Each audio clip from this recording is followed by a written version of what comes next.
ಯಾವ ಕೊರತೆಗಳು ನಿಮ್ಮ ಲೈಫ್ ಅಲ್ಲಿ ಬರಲ್ಲ ಅಂತ ಹೇಳ್ತಿದ್ದೀನಿ.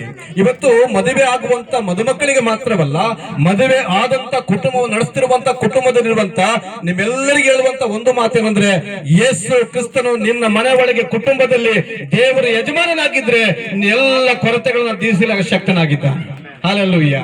ಕಾನಾ ಊರಿನ ಮದುವೆಯಲ್ಲಿ ಬರುವಾಗ ಅಲ್ಲಿ ಕೊರತೆ ಬರ್ತಾ ಇದೆ, ಯೇಸು ಕ್ರಿಸ್ತನು ಸುಲಭವಾಗಿ ಆ ಕೊರತೆಗಳನ್ನ ನೀಗಿಸ್ತಾ ಇದ್ದಾನೆ. ಹಲ್ಲೆಲೂಯಾ.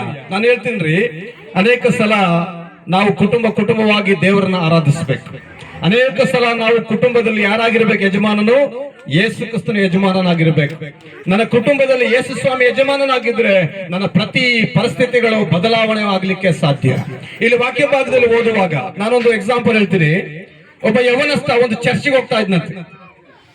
ಚರ್ಚಿಗೆ ಹೋಗ್ತಾ ಪಾಸ್ ಹೇಳಿದ್ರಂತೆ, ನೀನು ದರ್ಶನ ನೋಡ್ಬೇಕಪ್ಪ ಅಂದ್ರಂತೆ.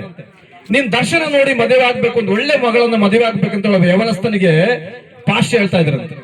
ಆ ಯವನಸ್ಥನು ಬಹಳ ದಿನಗಳಿಂದ ವರ್ಷಗಳಿಂದ ಚರ್ಚಿಗೆ ಹೋಗ್ತಾ ಇದ್ದಾನೆ. ಚರ್ಚಿಗೆ ಹೋಗ್ತಿರುವಾಗ ಪಾಸ್ ಹೇಳಿದ್ದಾರೆ, ನಿನಗೆ ನಿನ್ನ ಜೀವಿತದ ಸಂಗಾತಿ